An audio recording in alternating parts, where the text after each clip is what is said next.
Ce rite offrait une vision apaisée de la mort, comme un passage vers un autre niveau d'existence.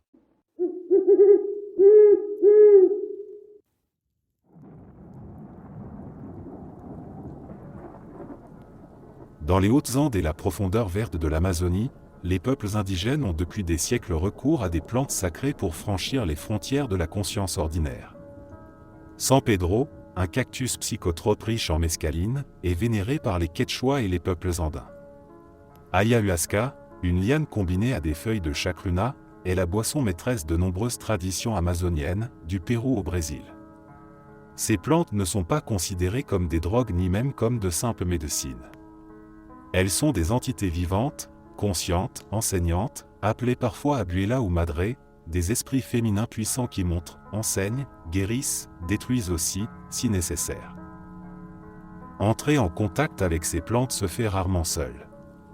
C'est un rite de passage orchestré par un chaman, ou curandero, souvent après une période de préparation, diète stricte, isolement, purification. Le participant ne vient pas pour se divertir, mais pour plonger en lui-même, pour faire face à ce qu'il est, à ce qu'il fuit, à ce qui le blesse, et parfois à ce qui le dépasse. C'est une mise à nu de l'âme, un rendez-vous avec le réel, le brut, le sacré. La cérémonie commence souvent la nuit.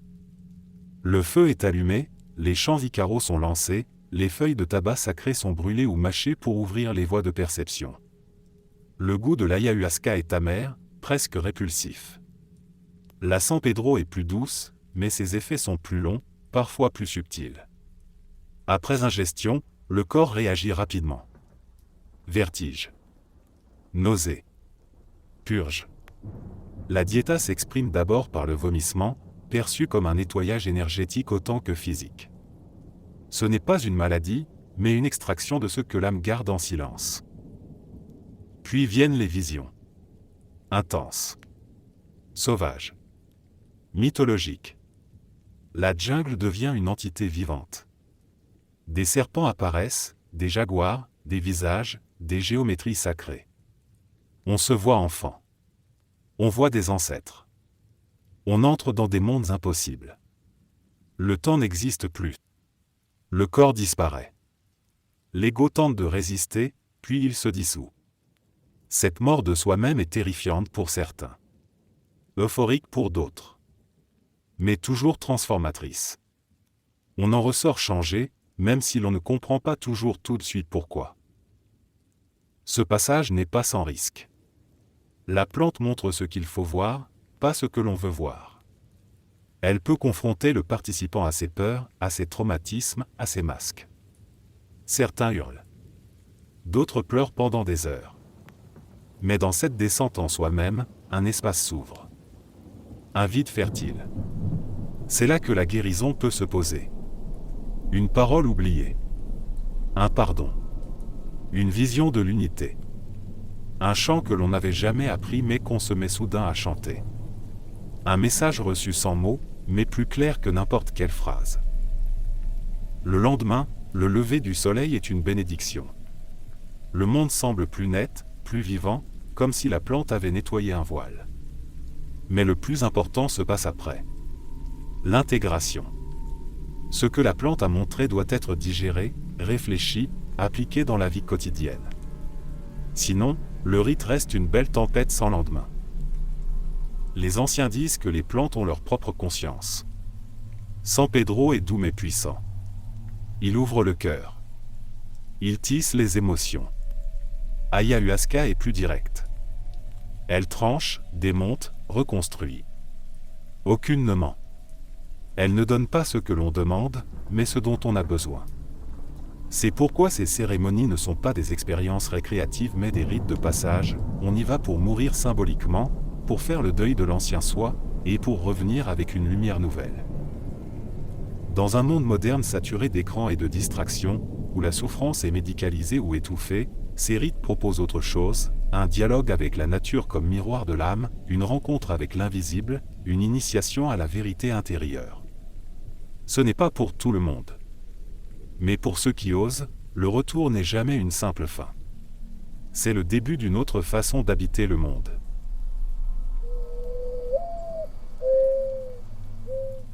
Dans de nombreuses sociétés traditionnelles africaines, le corps est un support de mémoire, un espace de narration sociale et spirituelle. Parmi les formes les plus frappantes de cette tradition corporelle, la scarification faciale occupe une place centrale.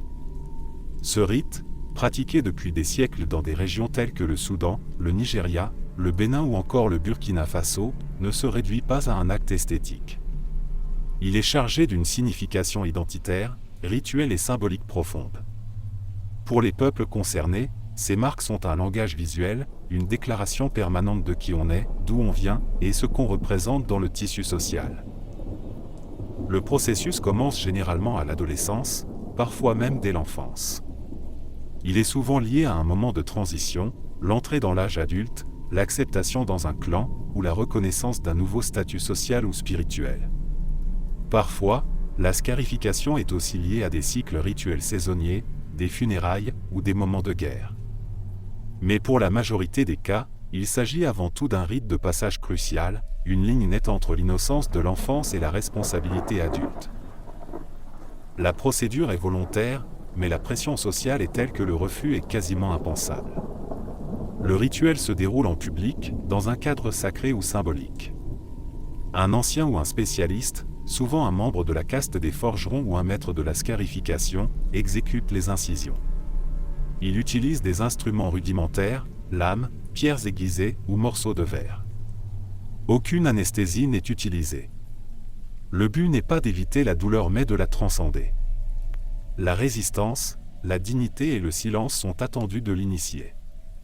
Pleurer ou se débattre serait vu comme une honte, un signe de faiblesse, une disgrâce envers les ancêtres. Les motifs varient grandement selon les ethnies. Chez les Dinkas du Soudan du Sud, par exemple, de fines lignes horizontales sont gravées sur le front, parfois jusqu'à créer un effet de relief ou de bosse. Chez les Yoruba, certaines marques sont plus géométriques ou circulaires. Chaque motif a un sens. Il peut indiquer l'appartenance à un lignage, un clan, une caste. D'autres marques signalent un événement marquant de la vie, comme la survie à une maladie grave ou un rêve prophétique. Certaines scarifications ne sont visibles que lors de rites funéraires, révélant une dimension cachée de la personne une fois qu'elle rejoint le monde des ancêtres. La cicatrisation fait partie intégrante du rite. Une fois les plaies ouvertes, elles sont parfois frottées avec des cendres, des herbes ou du charbon pour accentuer la pigmentation et le relief des marques. Le processus est douloureux, long, et implique un risque élevé d'infection. Mais ces souffrances sont considérées comme un passage obligé vers une forme supérieure d'existence sociale. Une fois cicatrisé, le visage porte les traces indélébiles de la maturité, de la loyauté au groupe et de l'accès à un savoir que seuls les adultes peuvent porter. Au-delà de l'individu, ces marques jouent un rôle dans la dynamique collective. Elles permettent de reconnaître immédiatement un allié, un frère, un membre du même groupe au milieu d'une foule ou dans un autre village. Dans des sociétés où l'écriture est absente ou secondaire, le corps devient un carnet de famille, une carte d'identité biologique. Même après la mort, ces marques permettent aux membres d'une communauté de reconnaître un corps et de l'enterrer dignement selon ses rites. Aujourd'hui, la pratique de la scarification faciale tend à disparaître, sous l'effet combiné de l'influence religieuse, notamment chrétienne et islamique, des politiques de modernisation et de la stigmatisation sociale dans les milieux urbains. Dans certaines régions, les jeunes générations refusent de se soumettre à un rituel qu'elles perçoivent désormais comme barbare ou inutile. Mais pour les anciens, la perte de ces marques signifie aussi la disparition d'un langage ancestral, d'un lien profond entre les générations, d'une sagesse transmise non pas par les mots, mais par la peau. Au cœur de la vallée de l'Omo, dans le sud de l'Éthiopie, vit le peuple Amar, une communauté agro-pastorale attachée à des traditions millénaires. Parmi celles-ci, un rite de passage attire l'attention des anthropologues autant que celle des visiteurs, le Hukulibula, connu sous le nom de Saut du taureau. Ce rituel marque le moment où un garçon franchit symboliquement le seuil de l'adolescence vers l'âge adulte. Ce n'est pas un simple test d'agilité ou de courage, mais un processus complexe mêlant douleur, responsabilité, honneur familial et cohésion communautaire. Le saut du taureau ne concerne pas uniquement le garçon à initier. C'est un événement public, attendu avec ferveur, préparé avec soin par la famille du futur initié. Tout commence par une série de cérémonies préliminaires où les femmes de la famille jouent un rôle crucial. Elles chantent, dansent, et parfois se livrent à une pratique choquante, elles demandent à être fouettées par les hommes. Cela peut sembler brutal, et ça l'est. Mais cette souffrance volontaire est un acte de solidarité, un engagement symbolique. Chaque coup de fouet laisse une cicatrice, une preuve d'amour et de soutien pour le garçon. Plus une femme est marquée, plus elle est respectée. Ce moment est aussi un rappel cruel du rôle genré et sacrificiel que les femmes tiennent dans la culture amare. Le jour du saut, les anciens sélectionnent un groupe de taureaux et de béufs. Ces animaux sont frottés avec de la boue pour rendre leur dos glissant. Ils sont alignés côte à côte, maintenus tant bien que mal par des assistants. Le garçon, entièrement nu, doit courir sur le dos de ces animaux. Il doit faire l'aller-retour plusieurs fois sans tomber. Généralement, 4 passages sont exigés. La nudité est ici symbolique, il se dépouille de son enfance, de ses insécurités, pour renaître en tant qu'homme. Ce n'est pas seulement un test physique. C'est une déclaration publique. S'il échoue, il subit la honte, sa famille aussi. Il devra attendre la prochaine cérémonie, parfois 1 an plus tard, pour retenter sa chance. Réussir, en revanche, change tout. Il devient officiellement un Masa, un homme adulte. Cela signifie qu'il peut posséder du bétail, épouser une femme, et participer au conseil de la communauté. Il a gagné le droit d'exister socialement en tant qu'homme. Mais ce nouveau statut s'accompagne aussi de devoirs. Le Masa entre dans une phase transitoire pendant laquelle il ne peut pas encore fonder un foyer. Il devient un assistant des anciens, un soutien logistique dans les prochaines cérémonies. Il doit se montrer exemplaire, obéir, apprendre. Cette période d'apprentissage dure plusieurs années. Il doit attendre que d'autres jeunes franchissent le même rite pour être autorisés à se marier. Ce système garantit que le nouveau statut ne soit pas seulement un privilège, mais un rôle exercé avec maturité et patience. Ce rite n'a pas changé radicalement malgré les pressions extérieures. Même avec l'arrivée du tourisme ou de l'influence religieuse, le Ukuli-Bula reste l'un des piliers de l'identité amare. Toutefois, il soulève aussi de nombreuses questions éthiques contemporaines, notamment autour du consentement, de la violence envers les femmes et du traitement des animaux. Mais pour les Amars, ce sont des lectures extérieures, souvent perçues comme intrusives ou déconnectées de la logique sociale locale.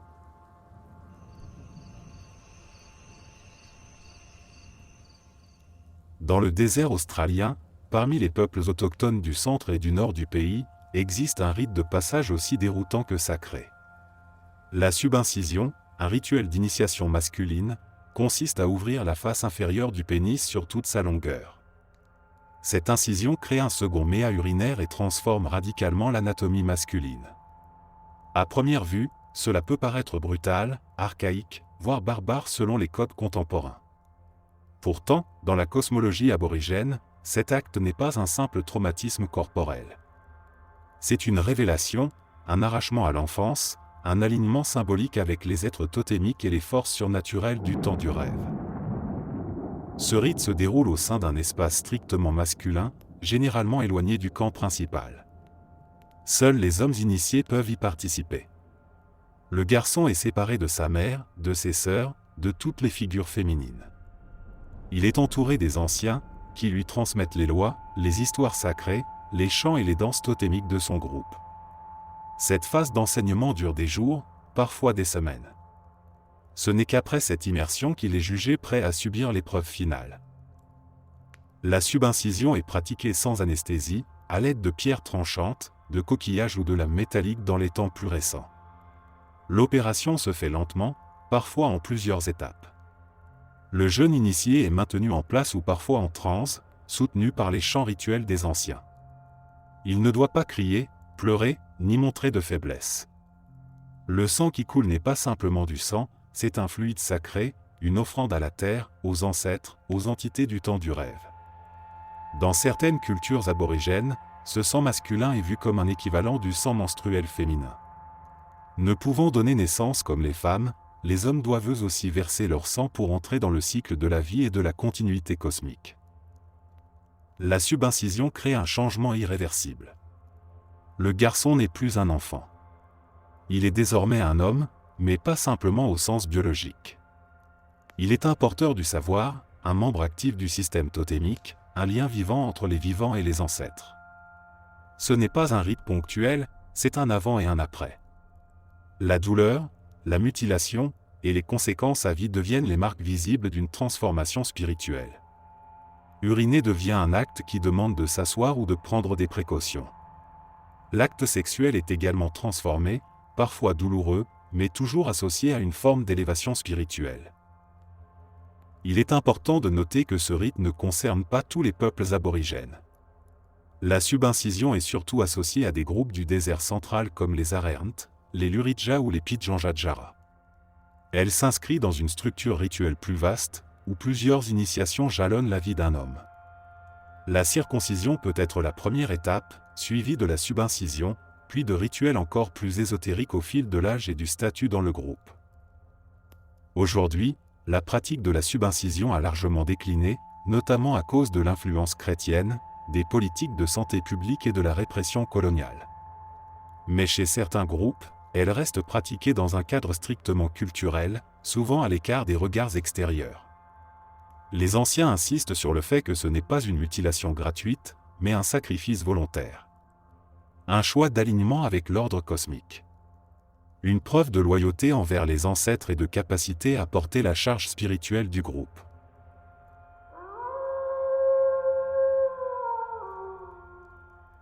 Dans les îles Fidji, la marche sur le feu n'est pas un spectacle de foire ni un numéro d'endurance.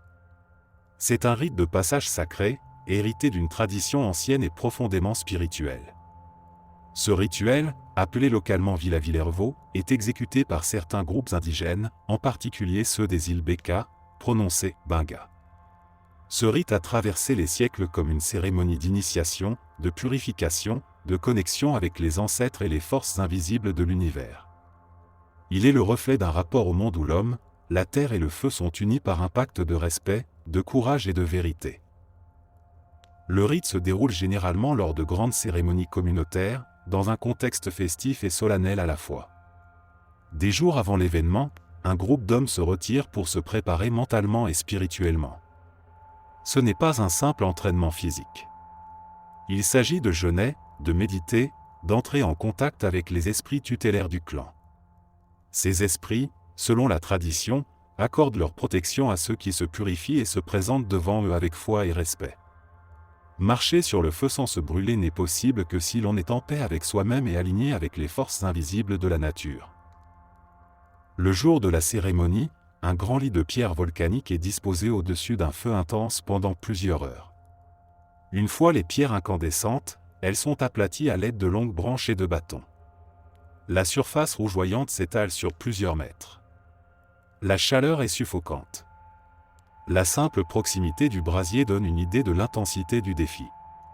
Et pourtant, l'homme désigné pour marcher avance lentement, parfois pieds nus, parfois avec des ornements rituels, sans hésiter. Il traverse lentement, parfois même plusieurs fois. Ses pieds touchent les pierres brûlantes. Mais s'il est pur, dit-on, il ne souffrira pas. L'absence de brûlure est souvent citée comme un signe que le marcheur est en harmonie avec les esprits. Mais plus qu'un miracle, c'est la force du rituel lui-même qui rend l'épreuve possible. L'attention collective, les chants, les prières, la concentration extrême, tout contribue à transformer la douleur en puissance, la peur en élévation. Ce n'est pas qu'une question de température. C'est une question d'état intérieur. Pour ceux qui traversent le feu, il ne s'agit pas d'un exploit personnel. Ce n'est pas un moment d'orgueil. C'est une offrande. Certains le font pour honorer leurs ancêtres, d'autres pour expier une faute, d'autres encore pour accompagner un changement de vie, le passage à l'âge adulte, la fin d'un deuil, l'entrée dans une nouvelle responsabilité communautaire. Le feu devient un seuil. On entre impur, indécis, faible. On sort silencieux, mais renforcé, lavé par la douleur invisible. Dans certaines versions du rite, le feu n'est pas le seul élément symbolique. Il est parfois précédé d'une immersion dans l'eau ou d'un enduit rituel sur le corps. Le contraste au feu représente alors l'équilibre du monde, la coexistence des éléments, et la capacité humaine à circuler entre les contraires. Ce que l'initié apprend n'est pas simplement à ne pas brûler. Il apprend à traverser les épreuves de la vie avec foi, ancrage et discipline. Aujourd'hui, ce rituel est encore pratiqué, bien qu'il soit parfois récupéré à des fins touristiques ou transformé en attraction. Mais dans les villages fidjiens authentiques, ceux qui marchent sur les braises ne le font pas pour épater. Ils le font parce que le feu leur parle. Parce qu'il rappelle que la vie est un passage lui aussi, brûlant, exigeant, mais qui peut être franchi sans se consumer, si l'on respecte ses règles invisibles.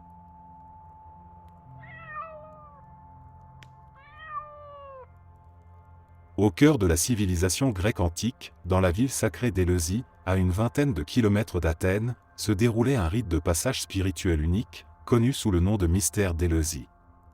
Ce rite, réservé à ceux qui y étaient appelés, était l'un des secrets les mieux gardés de l'Antiquité. Des rois, des philosophes, des citoyens et des esclaves, hommes et femmes, ont traversé ce chemin initiatique dans l'espoir de comprendre un mystère plus grand qu'eux, celui de la vie, de la mort et de ce qu'il y a au-delà. Ce n'était pas une épreuve de force, ni une démonstration physique, mais un rite de transformation intérieure qui visait à provoquer une expérience sacrée, une sorte d'éveil qui ne pouvait être raconté avec des mots. À tel point que divulguer ce qui se passait lors de l'initiation était puni de mort. Ce silence sacré a protégé le mystère pendant des siècles. Ce que l'on sait aujourd'hui repose sur des fragments, des indices, des témoignages voilés laissés par des initiés comme Platon, Cicéron ou encore l'empereur Marc Aurèle. Les mystères d'Éleusis reposaient sur le mythe de Déméter et Perséphone, deux déesses centrales du panthéon grec. Perséphone, fille de Déméter, est enlevée par Hadès, dieu des enfers. Déméter, déesse de la fertilité et des moissons, parcourt la terre en pleurant sa fille, ce qui provoque la stérilité du sol. Finalement, un compromis est trouvé, Perséphone passe une partie de l'année avec Hadès et l'autre avec sa mère, donnant naissance au cycle des saisons. Ce récit n'est pas seulement une explication mythique du climat. Il devient une métaphore puissante du cycle vie-mort-renaissance, que l'initié doit intégrer profondément, non par la raison, mais par l'expérience. L'initiation se faisait en plusieurs étapes, appelées les petits mystères et les grands mystères. Les premiers avaient lieu au printemps, à Agra, et servaient de préparation. Les grands mystères se déroulaient en automne, au mois de Boédromion, septembre-octobre, pendant 9 jours entiers à Éleusis. Ce parcours impliquait des jeûnes, des purifications, des processions rituelles depuis Athènes, des chants, des danses, des invocations. Les initiés marchaient la nuit, en silence, portant des torchets, traversant symboliquement les enfers pour renaître à la lumière. Le moment central du rituel se passait dans le Télestérion, un immense hall sacré. Là, les hiérophantes, prêtres gardiens du rite, révélaient l'objet sacré, le hiéron, et faisaient vivre une expérience qui dépassait la compréhension rationnelle. On parle d'illumination, de vision, d'extase. Certains suggèrent que des substances psychotropes étaient utilisées, comme le kykéon, une boisson à base d'orge fermentée et de menthe, qui aurait pu contenir de l'ergot, un champignon hallucinogène. Mais même sans certitude sur les moyens, ce qui est sûr, c'est que ceux qui en ressortaient affirmaient avoir vu la vérité. Platon disait que l'initiation permettait à l'âme de se préparer à mourir. Cicéron affirmait que c'était l'une des choses les plus bénies que la vie lui ait données. Ce rite offrait une vision apaisée de la mort, comme un passage vers un autre niveau d'existence. Il n'était pas réservé à une élite intellectuelle, mais ouvert à toute personne parlant le grec, homme ou femme, libre ou esclave. C'était l'une des rares expériences spirituelles inclusives dans le monde antique. Avec la montée du christianisme et la destruction des temples païens, les mystères d'Éleusis furent interdits au IVe siècle de notre ère. Leur disparition marque la fin d'une ère de spiritualité initiatique enracinée dans le corps, le mythe et le silence. Ce que nous avons perdu, ce n'est pas seulement un rituel, mais une manière de rencontrer le sacré à travers le mystère, pas à travers la doctrine. Aujourd'hui, les mystères d'Éleusis continuent de fasciner. Ils inspirent des mouvements ésotériques, des chercheurs en spiritualité, des artistes et même des neurochimistes qui tentent de comprendre ce qui se passait vraiment dans l'esprit des initiés. Mais peut-être que le secret n'était pas dans une substance, un mot ou un symbole. Peut-être que le vrai mystère était dans l'acte même de chercher, de plonger dans l'inconnu, et de trouver la lumière dans les ténèbres.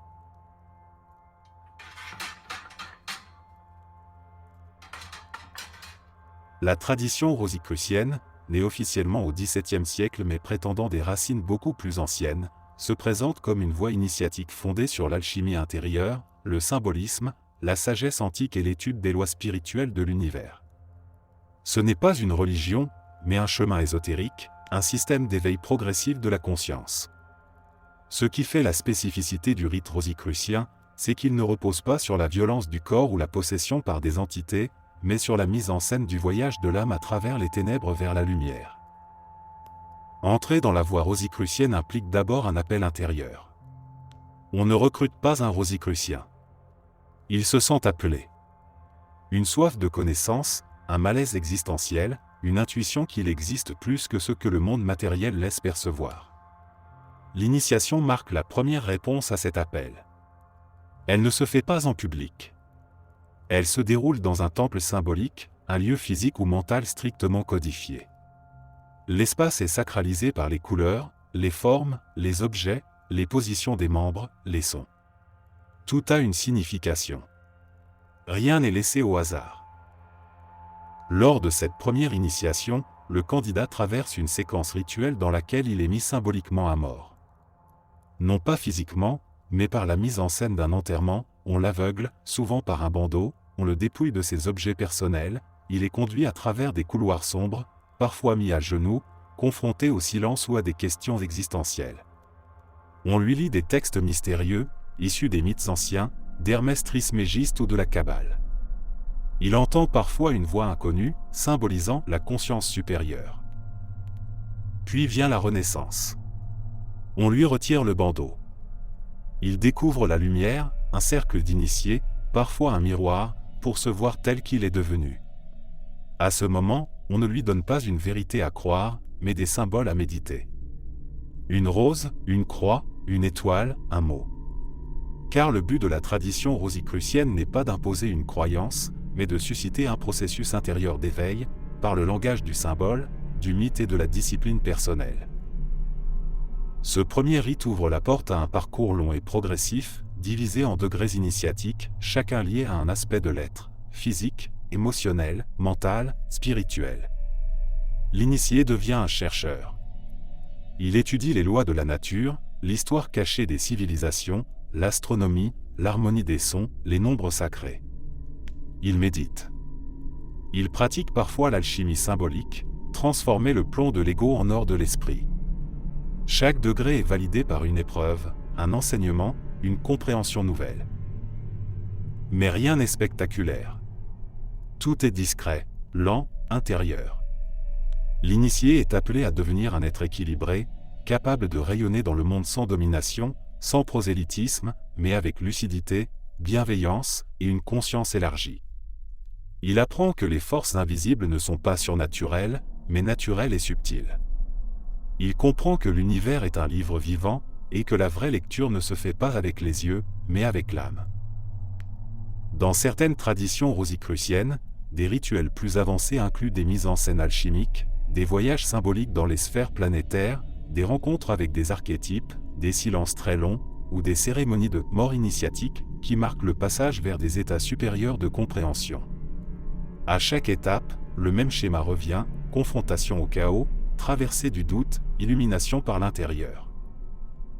Loin des idées de société secrète ou de manipulation, l'initiation rosicrucienne est conçue comme un miroir, elle ne donne rien que l'on ait déjà en soi. Mais elle révèle, comme une lumière oblique sur une sculpture invisible. Et celui qui en ressort n'est pas un magicien, ni un élu, mais un être qui a appris à voir l'invisible dans le visible. À lire le monde autrement. À écouter le silence. À reconnaître en chaque symbole un portail vers l'infini.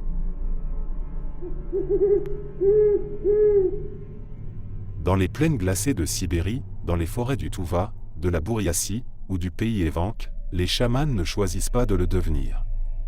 Ce sont les esprits qui les choisissent. Et lorsqu'ils le font, ce n'est jamais en douceur. L'initiation chamanique traditionnelle commence souvent par une crise violente. Une maladie mystérieuse. Une perte de contrôle. Des rêves étranges. des voix, des douleurs intenses, une incapacité à vivre normalement. Dans les sociétés modernes, on parlerait de dépression, de psychose ou de schizophrénie. Mais dans les cultures chamaniques, c'est l'appel des esprits. Ce moment est redouté. Personne ne souhaite devenir chaman. C'est un fardeau, une responsabilité écrasante. Mais quand l'appel vient, le refus est dangereux. Les anciens disent que si tu refuses les esprits, ils te détruisent. Le futur chaman tombe donc malade, physiquement, psychologiquement, socialement. Il est mis à l'écart, parfois rejeté, souvent incompris.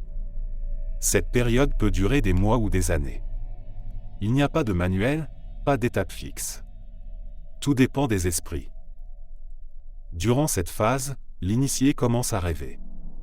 Il rêve qu'il vole, qu'il est démembré, qu'il est mangé par des esprits ou des animaux. Son corps est découpé, brûlé, ses organes retirés. Puis il est recousu, reconstruit.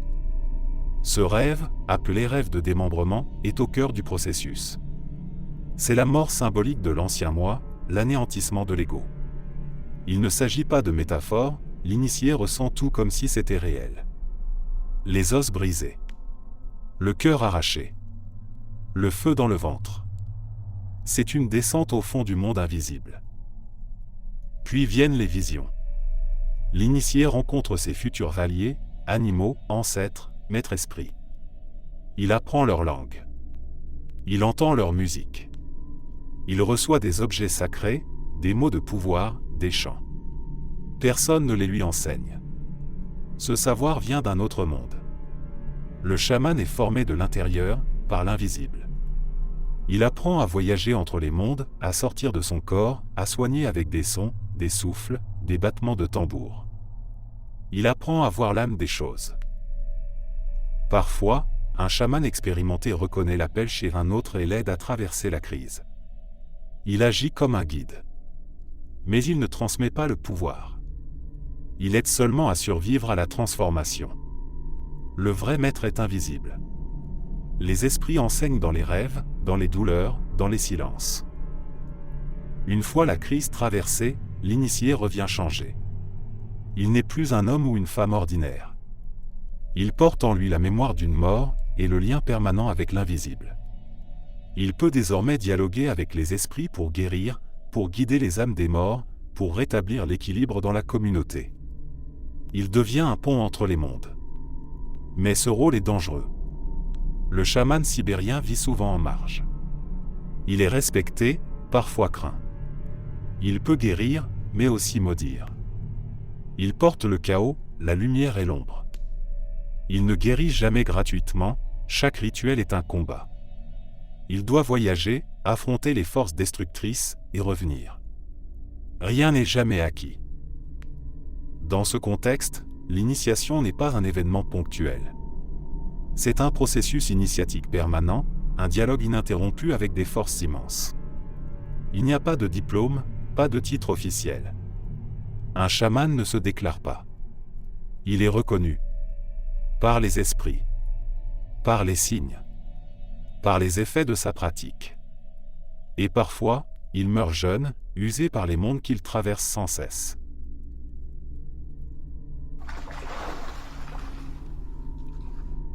Parmi les rites de passage les plus radicaux jamais imposés à un corps humain, le hukou, ou bandage des pieds, occupe une place particulière. Pratiqué en Chine à partir du Xe siècle, il devient progressivement un passage obligatoire pour les jeunes filles des familles Han, en particulier dans les classes moyennes et supérieures. Ce rite n'était pas religieux, ni mystique. Il était social et esthétique, mais son effet allait bien au-delà de l'apparence. C'était un système d'asservissement intégré, une sculpture permanente du corps féminin au nom de l'honneur, du mariage et du statut. Tout commençait tôt. Entre 4 et 7 ans, l'enfant était retiré de ses jeux. On lui lavait les pieds à l'eau chaude. Puis, les 4 plus petits orteils étaient pliés vers la plante du pied, parfois brisés, et écrasés contre elle. Ensuite, le pied était serré avec des bandes de coton très longues, jour et nuit. L'objectif était de ramener le talon et les orteils vers la voûte plantaire, jusqu'à ce que le pied forme une arche verticale. La longueur idéale était de 7 à 10 cm. On appelait ça un lotus d'or. Le processus durait plusieurs années. Il fallait resserrer les bandes chaque jour, briser encore si besoin, couper la chair morte, soigner les infections. Les douleurs étaient atroces. Les os cassaient. Les ongles repoussaient dans la chair. La peau pourrissait parfois. Certaines filles mouraient d'infection ou devenaient invalides à vie. Mais on leur disait que c'était le prix à payer pour devenir une vraie femme. Les mères l'imposaient à leurs filles parce qu'elles-mêmes l'avaient subi. Parce qu'une fille aux pieds non bandés ne trouverait pas de mari. Parce que dans une société où la survie sociale dépendait du mariage, avoir des lotus d'or était une condition de survie. Ce rite n'était pas seulement une déformation physique. Il conditionnait toute une manière de marcher, de se tenir, de bouger. Les femmes aux pieds bandés avaient une démarche particulière, vacillante, qui était perçue comme gracieuse, élégante, sensuelle. Elles ne pouvaient pas courir, ni travailler au champ. Leur immobilité devenait une preuve de vertu, de pureté, de distinction sociale. Plus les pieds étaient petits, plus la famille était perçue comme noble, car cela signifiait que la femme n'avait pas besoin de travailler. Le bandage des pieds avait donc une double fonction, il séparait les femmes des hommes, et il séparait les femmes entre elles. Il créait une hiérarchie visible. Les pauvres devaient parfois garder leurs pieds libres pour travailler. Les riches pouvaient se permettre cette mutilation lente, car leur valeur était dans leur apparence, pas leur utilité. C'était un rite de passage vers la domesticité, vers une vie de dépendance, d'enfermement, de souffrance intériorisée. Et pourtant, certaines femmes bandées se sont appropriées cette pratique. Elles ont brodé leurs propres chaussures de lotus, transmis leurs douleurs comme des récits intimes, appris à se mouvoir avec grâce malgré l'atrocité du geste. Ce paradoxe est au cœur du coup, un rite imposé, mais vécu aussi comme un espace de fierté, de résistance silencieuse, d'esthétique tragique. Il faudra attendre le début du XXe siècle, avec les réformes républicaines, les premières féministes chinoises et les campagnes de santé publique, pour que la pratique commence à reculer. Mais le rite ne s'est pas effacé en une génération. Il a laissé des marques, dans les corps, dans les mémoires, dans la manière dont la féminité a été pensée, enfermée, façonnée pendant des siècles. Le bandage des pieds n'était pas une initiation choisie. C'était une soumission ritualisée, un passage imposé dans le silence de la douleur, dans les plis du coton et de la honte intériorisée. Un rite de beauté qui broyait les os.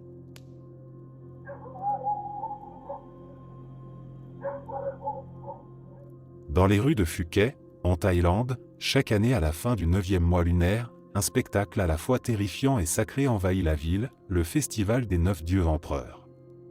Ce n'est pas un carnaval. Ce n'est pas un show de rue. C'est un rite d'expiation, de purification et de sacrifice dans lequel des centaines de fidèles se livrent à des actes d'automutilation ritualisés. Parmi les plus extrêmes, la suspension du corps par des crochets métalliques enfoncés dans la peau. Ce rite n'est pas ouvert à n'importe qui. Il s'agit de masong, des médiums choisis par les divinités. Ces hommes et femmes, souvent ordinaires en dehors du festival, deviennent pendant quelques jours les porteurs vivants des dieux. Ils entrent en transe, parfois pendant des heures, parfois sans nourriture ni sommeil. Ce n'est pas un rôle choisi. C'est une possession sacrée. Le dieu descend. Le corps n'est plus leur. Il devient un véhicule pour le sacrifice. Dans l'un des actes les plus extrêmes, le masong est suspendu au-dessus du sol par des crochets métalliques fixés dans le dos, parfois dans les cuisses, les bras ou les mollets. Le poids entier du corps est supporté par la peau, tendue à l'extrême. Le sang coule. Le visage reste figé. Parfois, le masong continue de chanter, les yeux révulsés, comme s'il ne sentait rien. Et il est vrai que beaucoup affirment ne pas ressentir la douleur pendant la transe, ou seulement après coup, lorsque le dieu les quitte. Ce rite n'a rien de gratuit. Il est l'aboutissement d'un processus de purification commencé plusieurs jours avant. Les participants jeûnent, méditent, s'abstiennent de relations sexuelles, évitent la colère, la violence, l'impureté. Le but est de se rendre disponible au divin, comme une coupe vide prête à être remplie. La suspension est alors vécue comme une offrande, non pas de chair, mais de souffrance volontaire. Une douleur transcendée, transfigurée. Ce rite s'inscrit dans un contexte plus large de pratiques corporelles extrêmes, perforation des joues avec des objets tranchants, marche sur des lames, flagellation, entaille rituelle. Tous ces gestes sont symboliques. La peau devient un texte sacré, la douleur un langage adressé aux dieux. Le sang est une prière. Un moyen d'intercession. Une forme d'expiation pour les fautes personnelles, ou parfois pour celles de la communauté tout entière. Mais au cœur de la suspension par crochet se joue quelque chose de plus intime. C'est une manière d'abandonner le corps pour toucher quelque chose d'invisible. Le moment où le sol disparaît sous les pieds. Où la gravité elle-même semble brisée. Où la souffrance dépasse le seuil humain et devient lumière intérieure. Ceux qui ont vécu cette suspension décrivent un état de conscience modifié, une paix étrange, un vide rempli, comme si le monde entier s'était retiré pour laisser place à une présence plus vaste. Ce rite n'est pas spectaculaire pour ceux qui le vivent.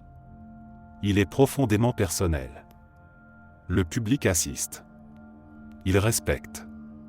Il donne parfois des offrandes. Mais le regard n'est pas voyeur. Il est sacré.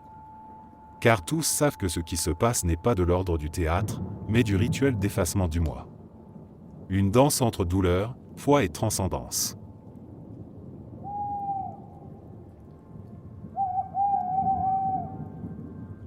Chaque été, lorsque le soleil est au zénith, dans les grandes plaines du nord américain, les tambours résonnent dans les cercles sacrés. Hommes et femmes s'assemblent pour célébrer un rite ancestral d'une intensité spirituelle rare, la danse du soleil. Ce rituel, au centre de la vie religieuse des peuples des plaines, est une cérémonie de purification, de renaissance, de lien entre l'homme, la terre et le cosmos. Mais pour ceux qui y participent directement, surtout les danseurs, il s'agit de l'épreuve d'une vie. La danse du soleil se prépare longtemps à l'avance. Le futur danseur se purifie dans une sweat lodge, hutte de sudation, prie, jeûne, médite. Ce n'est pas une participation improvisée. C'est un engagement sacré. Le danseur offre sa souffrance, non pour lui-même, mais pour la communauté, pour les malades, pour la terre, pour les générations à venir. Il devient un canal de sacrifice, un pont tendu entre le monde visible et l'invisible. La cérémonie dure généralement 4 jours, parfois 8. Elle se déroule dans un enclos sacré, autour d'un arbre central, le pilier du monde, qui relie la terre au ciel. Cet arbre, abattu rituellement dans la nature, est décoré, dressé au centre du cercle, et devient l'axe de toute la cérémonie. C'est vers lui que les danseurs se tournent. C'est à lui qu'ils s'attachent. Le moment le plus redouté, et le plus sacré, est celui de l'attachement par la peau. Les hommes qui ont choisi d'aller jusqu'au bout du rite se font inciser la peau du torse ou des épaules. À travers cette chair, les anciens insèrent des chevilles en os ou en bois, fixées à des cordes rattachées à l'arbre sacré. Le danseur est littéralement attaché par la peau au centre du monde. Puis, au rythme des tambours, il danse. Parfois pendant des heures. Parfois jusqu'à ce que la chair se déchire et le libère. Ce n'est pas un spectacle. C'est un sacrifice volontaire, une offrande de soi. Le sang coule sur la terre comme une prière silencieuse. La douleur est transcendée par le sens, chaque mouvement devient une invocation. Chaque grimace, une parole adressée au grand mystère. Certains tombent en transe. D'autres ont des visions. Le moment de la libération, quand la chair cède et que le danseur s'effondre ou recule en silence, est vécu comme une mort symbolique. Il est désormais un autre homme. Les femmes peuvent aussi participer. Elles dansent sans attachement, mais leur endurance et leur jeûne sont tout aussi puissants. Leur prière est profonde, souvent silencieuse, mais elle soutient l'énergie du rituel. Tout le camp est en vibration. Des enfants observent. Des anciens prient. Des tambours battent, inlassablement, comme le cœur du monde. Pendant longtemps, ce rite a été interdit par les autorités coloniales et les missions chrétiennes. Jugée barbare, incompréhensible, la danse du soleil a été criminalisée, poussée dans la clandestinité. Mais elle n'a jamais disparu. Elle a survécu, transmise dans le secret, parfois réduite, mais toujours vivante. Depuis la fin du XXe siècle, elle connaît une renaissance spirituelle. De plus en plus de jeunes autochtones reviennent vers ce rite pour retrouver leur identité, guérir leurs blessures, se reconnecter à la terre et à leurs ancêtres. Participer à la danse du soleil, c'est renoncer à la facilité, à l'individualisme, au confort. C'est accepter que la douleur ait un sens. Que le corps puisse devenir un temple. Que l'âme se révèle dans l'épreuve. C'est une autre manière de prier, non par les mots, mais par le sang, la sueur, le silence.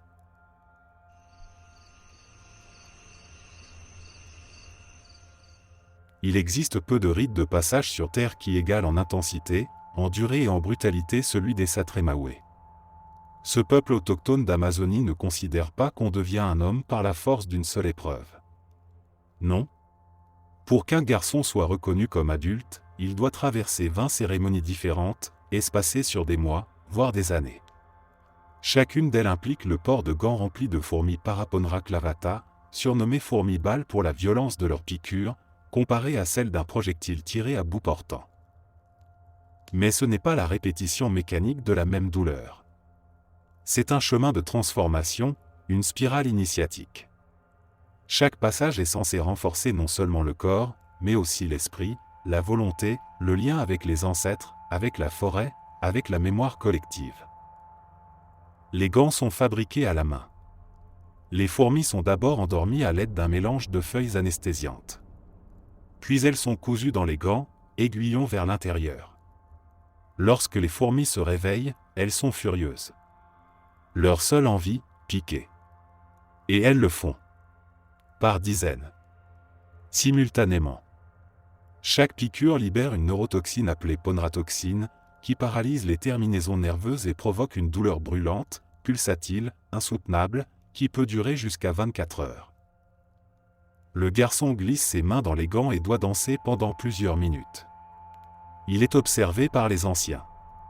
Il ne doit pas crier. Ne pas tomber. Ne pas se plaindre. Tout signe de faiblesse est vu comme une défaite, non pas individuelle, mais familiale, spirituelle. Et ce n'est que la première fois. Car l'initiation complète exige d'endurer cette torture 20 fois. Pas dans la même journée. Pas même dans la même saison. Les sessions sont espacées, mais chacune est préparée avec un sérieux absolu. À chaque fois, le garçon revient. Il sait ce qu'il attend. Il l'a déjà vécu. Et pourtant, il doit recommencer. Remettre ses mains dans la gueule du feu. Les conséquences physiques sont graves. Gonflement. Fièvre. Paralysie temporaire. Les garçons s'effondrent après la danse. Leurs mains deviennent inutilisables pendant des heures. Certains délirent. Vomissent. Tremblent de tout leur corps. Mais personne ne les plaint. Ils sont entourés, portés, massés avec des herbes médicinales, accompagnés par des chants, mais jamais dorlotés. La douleur fait partie du chemin. Elle est l'enseignante. La cicatrice, le diplôme. Ce que la communauté attend de ces 20 passages, ce n'est pas seulement la preuve de la tolérance à la douleur. C'est la maîtrise de soi, la capacité à traverser la souffrance sans fuir, sans se disloquer. C'est une préparation à la guerre, à la chasse, à la paternité, à la mort. C'est un entraînement à l'endurance morale dans un monde où la nature est parfois hostile, où la survie dépend de la force intérieure autant que de l'agilité physique. Pour les Satremawe, la masculinité est un état rituel. Elle ne vient pas avec l'âge, ni avec la biologie, mais avec l'épreuve répétée, acceptée, intégrée. Ce n'est qu'après le 20e passage que le garçon est considéré comme un homme. Il peut désormais se marier, prendre part aux décisions importantes, porter certaines peintures rituelles. Il n'est plus un petit homme, il est devenu un porteur de tradition, un maillon vivant de la chaîne ancestrale. Ce rite de passage radical défie notre rapport moderne à la douleur. Il interroge la place du corps dans les rituels de transition. Et surtout, il montre que dans certaines cultures, la répétition de la souffrance est vue non comme une cruauté, mais comme une voie sacrée vers l'intégrité, la maturité et la responsabilité. Au Mexique, dans les montagnes, les déserts ou même au cœur de certaines villes, une renaissance spirituelle est en cours. Depuis plusieurs décennies, des groupes néo-aztèques, souvent composés d'indigènes, de métis ou de chercheurs spirituels, réactivent et réinventent les rituels ancestraux de la Mésoamérique. Parmi eux, le rite des flèches de lumière est l'un des plus mystérieux et puissants. Ce n'est pas un rite de passage traditionnel au sens ethno-historique strict. C'est un rite d'auto-transformation, de reconnexion avec les forces du cosmos, la mémoire du sang et la clarté de l'esprit. Le rituel commence souvent au lever du soleil. Le cercle est tracé à la craie, à la farine de maïs ou avec des fleurs. Il représente le Tonalpohualli, le calendrier sacré aztèque, les directions cardinales, les divinités, les éléments. Au centre, un feu. Pas n'importe lequel.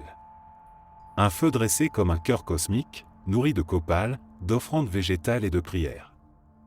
Les participants se purifient avec de la fumée, parfois à l'aide d'un témascal, hutte de sudation, avant d'entrer dans le cercle. Ils ont jeûné. Ils ont médité. Ils ne sont pas venus pour un jeu. Ils sont là pour se laisser traverser. Le rituel des flèches de lumière commence par une invocation aux ancêtres, à Huitzilopochtli, le dieu guerrier solaire, à Tonantzin, la terre-mère. Les tambours se mettent à battre.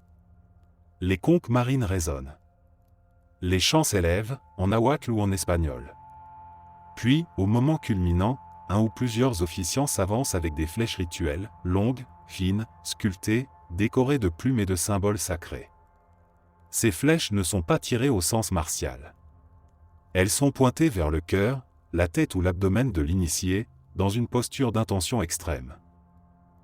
Chaque flèche représente une énergie à recevoir. L'esprit du feu. L'intuition de l'eau. Le pouvoir de l'air. La stabilité de la terre. Mais surtout, la lumière. L'officiant ne touche pas physiquement l'initié. Il fait passer la flèche lentement à travers son champ énergétique, comme pour ouvrir une brèche, un canal. Ce geste s'accompagne de souffles, de mantras, de cris de guerre ou de murmures. À ce moment, l'initié ferme les yeux. Il ne voit plus le monde. Il entre en lui-même. Et parfois, quelque chose se brise. Certains pleurent. D'autres tombent à genoux. D'autres rient ou vomissent ou tremblent. Ce que la flèche transperce, ce n'est pas la chair, mais l'épaisseur de l'oubli. Elle ouvre le souvenir d'un rêve ancien. D'une vie passée. D'un trauma enfermé. D'un potentiel inexploré. Elle fait fondre les défenses. Elle coupe à travers les couches du mental pour atteindre l'espace nu du cœur. Une fois les flèches passées, l'initié reste au sol. On le recouvre parfois de fleurs ou d'un tissu noir. Il est symboliquement mort. Puis, au signal, on l'aide à se relever. Il renaît. Parfois, il reçoit un nom nouveau. Parfois, on lui peint le visage avec du charbon et de l'ocre. Il est désormais un guerrier de lumière. Pas un combattant violent, mais un porteur de vérité. Quelqu'un qui a accepté d'être traversé, écorché, allumé de l'intérieur. Ce rite est parfois associé à des rituels de passage vers une nouvelle étape de vie, divorce, maladie, fin d'un cycle, adolescence, perte, naissance. Il peut être vécu seul ou en groupe. Mais toujours, il est chargé d'une intensité qui ne vient pas du décor, mais de l'intention radicale de se livrer au pouvoir du symbole. Les flèches de lumière ne blessent pas le corps, mais elles secouent l'âme. Elles réveillent ceux qui dormaient. Elles percent ceux qui résistaient. Elles reconnectent l'individu au soleil qui brûle au centre de sa propre existence. Dans un monde saturé d'informations mais pauvre en rites, ces flèches offrent un silence tranchant, une brèche dans l'inertie, une cérémonie où l'on ne sort pas indemne, mais vivant autrement.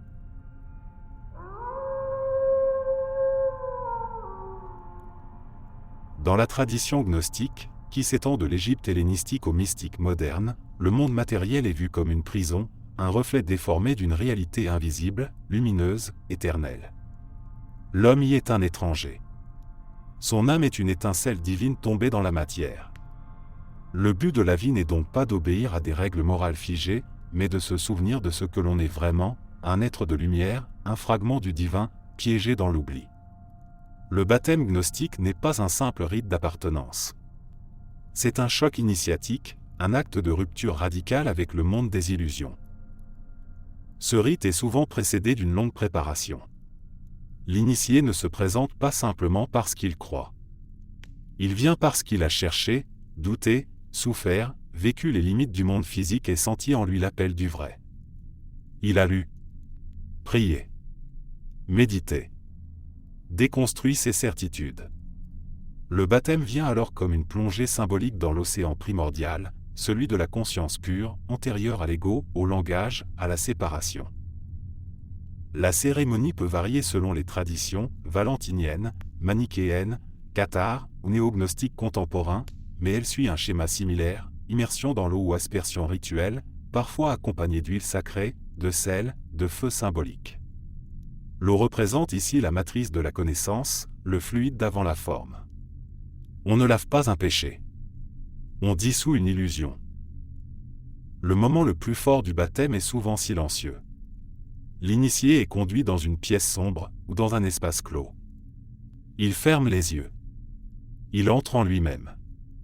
Il entend des paroles simples, presque murmurées, « Tu es de la lumière, tu viens de l'invisible, souviens-toi de ton origine. » Puis il entre dans l'eau, parfois un bassin, parfois un lac, parfois simplement une symbolique, et reste là, dans une immobilité intérieure totale. Il ne prie pas. Il n'attend rien. Il est. Il écoute. Certains ressentent une chaleur soudaine, une paix étrange, une sensation de flottaison hors du corps. D'autres pleurent. Pas de tristesse. De libération. Ce n'est pas une extase spectaculaire. C'est une reconnexion. Une réintégration de la lumière oubliée. Un regard vers l'origine. Une fois le baptême accompli, l'initié ne devient pas membre d'un groupe, mais porteur d'une mission intérieure. Il ne se soumet pas à un dogme. Il s'engage à chercher toujours, à vivre dans la vérité, même inconfortable. À désobéir au monde quand il ment. À écouter la voix intérieure, la gnose, ce savoir intime qui ne vient pas des livres mais de l'âme elle-même. Le baptême gnostique est une mort symbolique. On meurt au monde matériel en tant que seul horizon. On meurt au moi fabriqué. Et on est dans un autre plan de conscience. Cela ne rend pas la vie plus facile. Cela la rend plus lucide. Le néophyte devient un pèlerin de l'invisible. Il ne cherche plus le pouvoir, ni la gloire, ni la sécurité. Il cherche la vérité cachée derrière le voile du monde. Dans une époque où tout est extériorisé, visible, quantifié, ce rite rappelle que la vraie révolution est intérieure. Que le vrai changement passe par un effondrement du faux. Que parfois, plonger en soi-même est l'acte le plus radical de liberté spirituelle.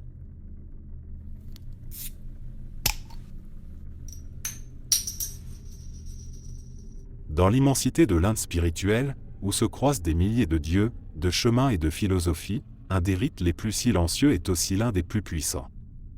Il ne s'agit pas de marcher sur le feu, ni de saigner pour les ancêtres, ni de se soumettre à un ordre extérieur.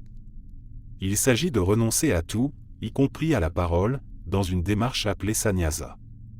Ce mot signifie abandon complet. C'est la dernière étape de la vie hindoue, un moment où l'individu quitte son nom, sa famille, ses possessions et surtout son rôle social, pour entrer dans l'état de pur témoin. Ce n'est pas un rite obligatoire. Mais c'est l'un des plus respectés. Dans la vision hindoue classique, la vie se divise en 4 âges, l'étudiant, le maître de maison, le retraité, et enfin le renonçant. Le sannyasi est celui qui a tout vécu et qui, à un moment, décide de mourir au monde sans mourir au corps. Il part. Parfois sans prévenir. Il brûle ses papiers, jette ses vêtements, change de nom. Il devient personne. Ou plutôt, il devient ce qu'il est au-delà de la personne. Le silence, appelé mona, est au cœur de cette transformation. Ce n'est pas un simple vœu temporaire. C'est une immersion complète dans le non-dit. Le sannyasi cesse de parler. Pendant des jours. Des mois. Parfois pour le reste de sa vie. Il vit seul, ou parmi d'autres renonçants, dans des ermitages, dans les forêts sacrées, dans les gués de Bénarès. Il médite. Il marche. Il dort peu. Il mendie sa nourriture sans prononcer un mot. Il écrit parfois sur une ardoise s'il doit absolument communiquer. Mais même cela devient rare. Ce silence n'est pas un caprice. C'est un rite de passage quotidien, une discipline qui transforme. En cessant de parler, le sannyasi cesse de raconter son histoire, cesse de défendre ses idées, cesse de se situer dans le monde. Et peu à peu, le mental s'effondre. Les pensées ralentissent. Les émotions ne trouvent plus de mots pour s'accrocher. L'identité commence à se dissoudre. Ce qui reste, c'est la pure conscience. L'observateur silencieux de tout ce qui passe. Les anciens textes hindous parlent du silence comme d'un feu. Un feu qui brûle les attachements subtils, les illusions, les constructions mentales. Tenir un vœu de silence prolongé, c'est traverser un désert sans mirage. C'est être confronté à soi-même sans échappatoire. Pas de distraction. Pas de conversation. Pas de justification. Juste le vide. Et dans ce vide, la possibilité d'un éveil. Certains sannyasis se soumettent à des épreuves précises, rester dans un même lieu sans parler pendant 12 ans. Traverser l'Inde à pied sans un mot. Méditer dans une grotte en jeûnant pendant 40 jours.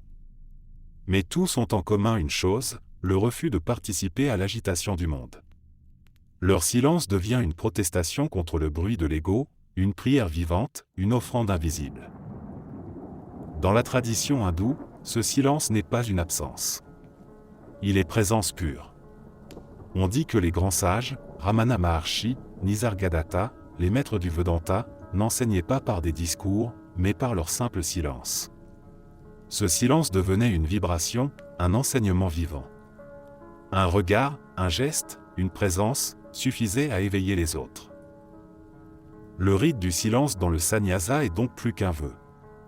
C'est une mort lente, volontaire, consciente, une offrande de soi au soi, une manière de sortir du cycle du désir, de la peur, du jeu des formes. Le sannyasi ne cherche plus à changer le monde. Il veut le traverser sans s'y attacher. Et pour cela, il s'efface, il se tait, il écoute. Dans un monde saturé de discours, de réseaux, de bruit constant, ce rite nous apparaît presque inconcevable. Et pourtant, il parle profondément à notre époque. La paix ne vient pas en disant plus, mais en disant moins. Ou rien. Et parfois, dans ce rien, tout est révélé.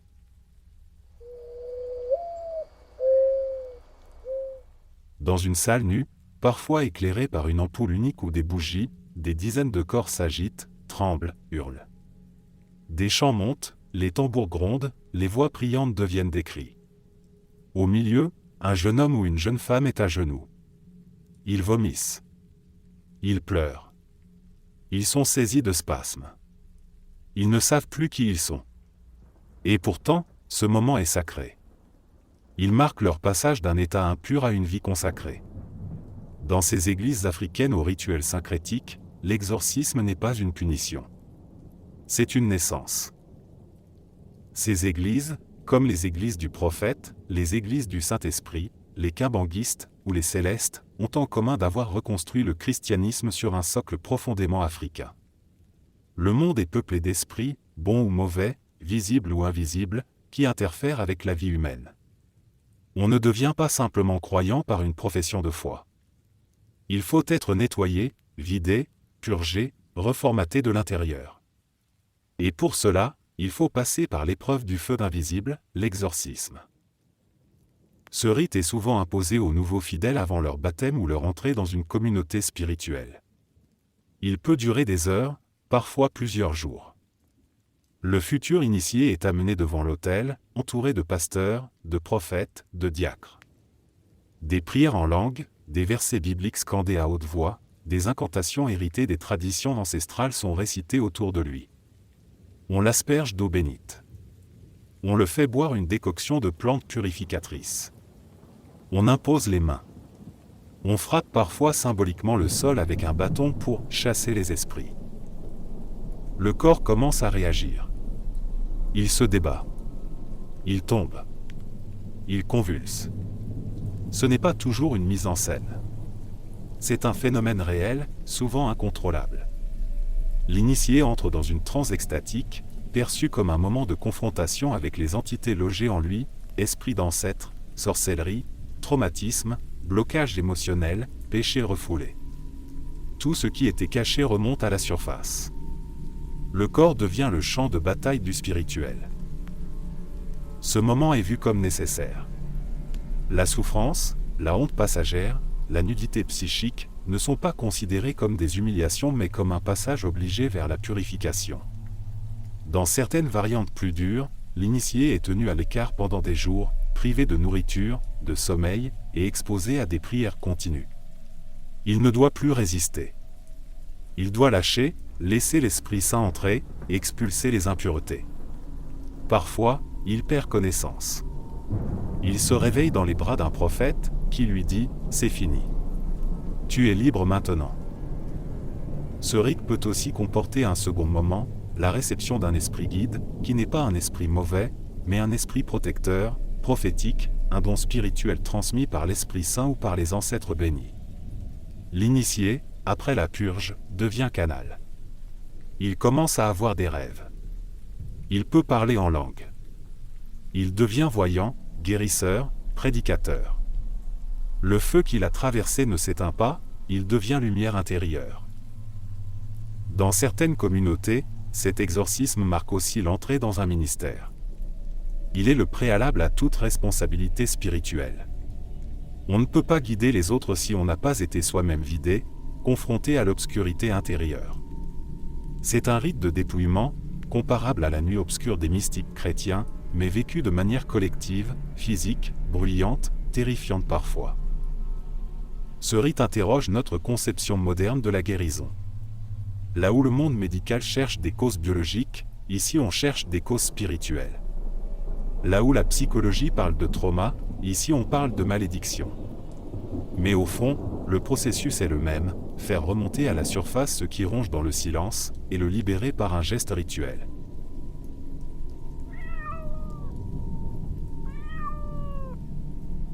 Dans les marges brûlantes des traditions tantriques de l'Inde, du Tibet et du Népal, là où la religion cesse d'être temple et devient expérience brute, un mythe revient encore et encore, chevaucher le tigre. Cette expression n'est pas seulement une image.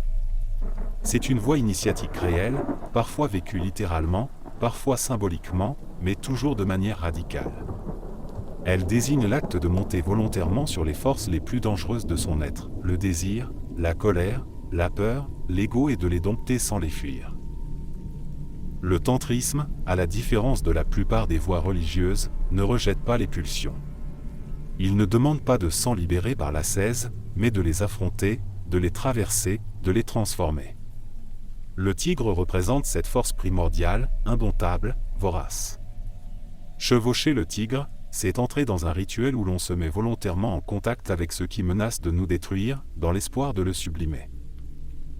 Dans certaines lignées tantriques extrêmes, cette métaphore devient un rite réel, l'initié est amené dans un endroit isolé, parfois un crématorium, lieu sacré dans le tantrisme, car associé à la dissolution de l'ego, et doit affronter ses peurs fondamentales. Cela peut prendre la forme d'un isolement total dans les ténèbres, d'une méditation assise sur un cadavre, de pratiques sexuelles ritualisées avec des partenaires sacrés, ou de l'ingestion d'éléments symboliquement impurs, chair, sang, alcool, pour briser les tabous et dissoudre la dualité entre pur et impur. Mais ce n'est pas du libertinage. C'est un processus précis, accompagné par un maître spirituel expérimenté. Chaque geste est codifié. Chaque souffle est rituel. L'initié ne cherche pas le plaisir, mais la désidentification. Il ne cherche pas l'ivresse, mais l'effacement de l'ego. Il ne devient pas animal pour se perdre, mais pour prendre conscience de ce qu'il est au-delà de l'animalité. Le tigre peut être une passion incontrôlable, une douleur ancienne, un instinct refoulé. Le rite consiste à s'y asseoir, à le regarder dans les yeux, à ne pas s'échapper. Il y a souvent de la peur, des visions, des larmes, parfois des épisodes de dissociation. Mais celui qui tient bon, qui reste en selle, commence à sentir que cette bête n'est pas une ennemie. Elle est une énergie brute, un feu sacré. Si elle est maîtrisée, elle devient un véhicule d'éveil. Si elle est niée, elle dévore. Certaines écoles tantriques représentent cette transformation avec l'image de la déesse chevauchant un lion ou un tigre, nue, armée, rieuse. Elle incarne la Shakti, l'énergie divine féminine, qui danse sur le chaos avec grâce. L'initié est invité à incarner cette force, peu importe son genre. À ne plus être dans la soumission aux règles sociales, mais dans la souveraineté intérieure. Ce rite est souvent gardé secret, car il est dangereux. Il peut briser un esprit non préparé. Il nécessite une stabilité mentale, une maîtrise du souffle, une guidance sincère. Ce n'est pas un jeu mystique pour curieux modernes. C'est une alchimie intérieure, une combustion de l'ombre par la conscience. Une expérience où l'on peut perdre la raison, mais où, si l'on en revient, on ne se laisse plus jamais dominer par la peur. Chevaucher le tigre, c'est apprendre à exister debout dans la tempête, à faire de son feu intérieur un allié, à se libérer de la peur de soi-même. C'est une voie risquée, mais puissante. Une voie de vérité nue. Et à ceux qui demandent, pourquoi risquer autant? Les maîtres répondent, parce qu'il n'y a pas d'autre chemin pour rencontrer ce que vous êtes vraiment.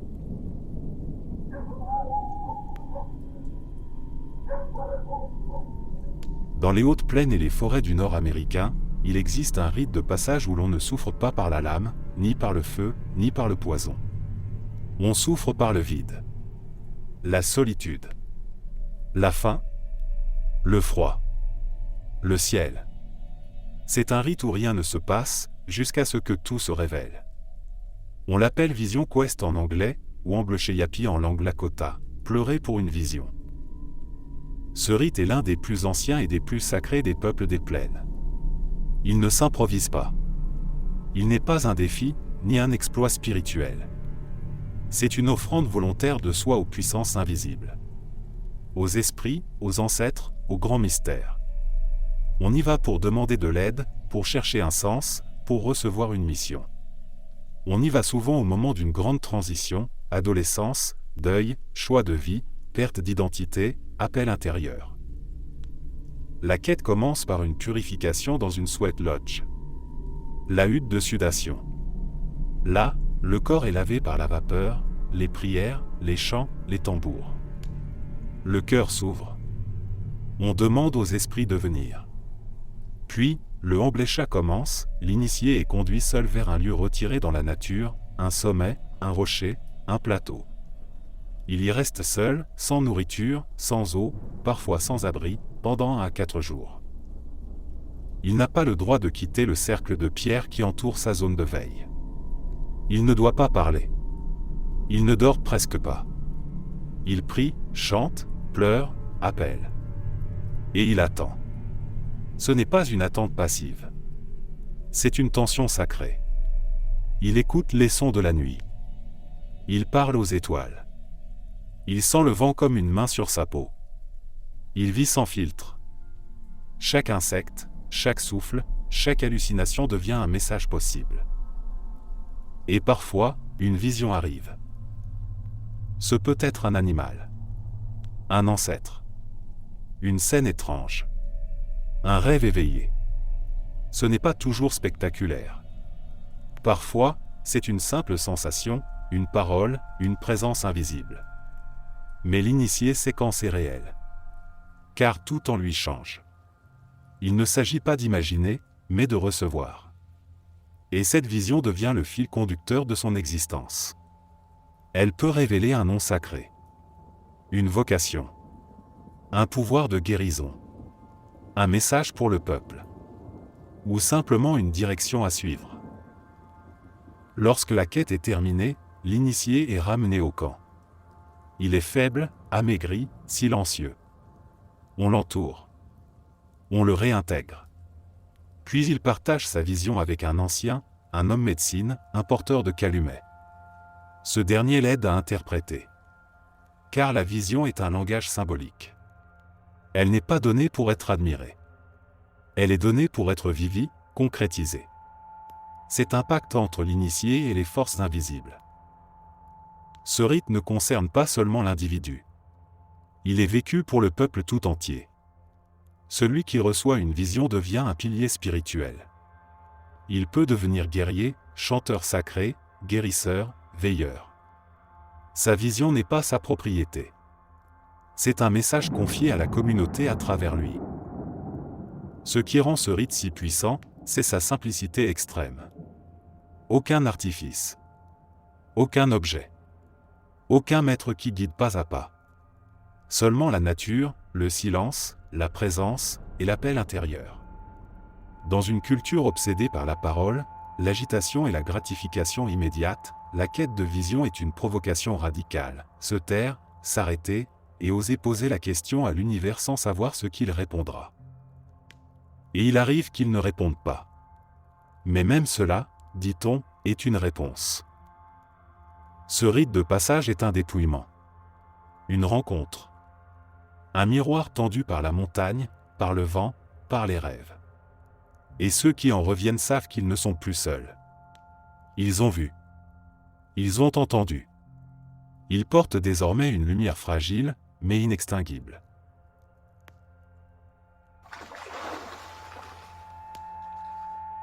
Dans les traditions vaudou-haïtiennes et ouest-africaines, devenir un initié n'est pas un simple apprentissage de rituels ou de prières. C'est une transformation profonde de l'être, une traversée du voile entre le monde visible et celui des esprits, les loa ou vodins. Ce rite est long, exigeant, dangereux parfois, mais surtout extrêmement codifié. Il ne peut être entrepris sans appel spirituel, ce que les pratiquants appellent le monté loa, quand un esprit manifeste son intérêt ou sa volonté d'habiter une personne. L'initiation commence par une retraite dans un lieu sacré, souvent appelé Unfor ou Vudonon. Ce lieu, invisible aux yeux du monde profane, devient l'utérus symbolique dans lequel l'initié va être décomposé pour mieux renaître. La première étape est souvent marquée par un isolement total. Pendant plusieurs jours ou semaines, l'initié vit à l'écart, dans le silence, parfois dans l'obscurité, nourri seulement de rituels, de chants, de jeûnes et de méditation. Ce temps est crucial, il déconnecte l'individu de sa vie précédente, de son identité sociale, et le prépare à devenir un cheval, un réceptacle pour les esprits. Ce que vit l'initié pendant cette période reste entouré de silence. Mais selon les témoignages de ceux qui en sont revenus, il traverse des visions, des rêves intenses, des transes provoquées ou spontanées, des états d'épuisement ou d'extase. C'est là que commence la petite mort, celle de l'ego, de la personnalité, de l'attachement au monde matériel. L'initié doit faire preuve de soumission non pas envers un prêtre ou un dogme, mais envers l'ordre cosmique invisible, celui des Loa, ces esprits qui gouvernent les forces naturelles, les émotions humaines, les ancêtres, la mort et la fertilité. Au cœur de l'initiation se trouve la possession rituelle, moment où un esprit monte dans le corps de l'initié. Cela ne se passe pas toujours lors de la première cérémonie. Parfois, cela prend des années. Mais une fois que cela arrive, c'est un choc absolu. Le corps tremble, les yeux se révulsent, la voix change, le comportement est radicalement différent. L'individu n'est plus lui-même. Il est le cavalier de l'esprit, le cheval qu'on monte. Cette expérience, loin d'être une perte de contrôle, est vécue comme une fusion avec une puissance plus grande, un accès direct à un autre niveau d'existence. On n'en revient jamais totalement le même. L'initié reçoit ensuite un nouveau nom, une nouvelle identité rituelle. Ce nom est souvent donné par les esprits eux-mêmes ou révélé par le prêtre ou la prêtresse. Il signifie que l'individu n'est plus un simple être humain, mais un pont entre les mondes. Il peut désormais assister aux cérémonies, servir les esprits, recevoir des messages en rêve ou en transe, soigner, bénir ou purifier. Il entre dans un ordre invisible où chaque geste, chaque objet, chaque parole a un pouvoir symbolique. Mais cette puissance vient avec des responsabilités immenses. L'initié doit suivre des interdits, parfois alimentaires, sexuels ou sociaux. Il doit entretenir des relations constantes avec les esprits, leur faire des offrandes, respecter leur rythme. Il devient dépositaire d'une mémoire collective, d'un héritage ancestral, d'un savoir non écrit mais transmis par les rites, les chants, les danses et les symboles. Ce rite de passage ne s'arrête pas après l'initiation. Il ouvre une voie de vie. Le monde profane ne perçoit que les tambours, les cris, les transes. Mais ceux qui ont traversé l'initiation savent qu'ils ont été dépouillés jusqu'à l'os, mis à nu devant les puissances cosmiques, et recousus dans une nouvelle peau. Ils sont devenus autres. Pas meilleurs, pas plus sains. Juste habités, traversés, porteurs d'un secret brûlant. Dans un monde moderne qui a tendance à médicaliser les états de conscience modifiés ou à les rejeter comme hystérie ou psychose, le vaudou propose une autre lecture, celle où la crise est une porte, la douleur un enseignement, et le corps un sanctuaire où les dieux peuvent encore descendre.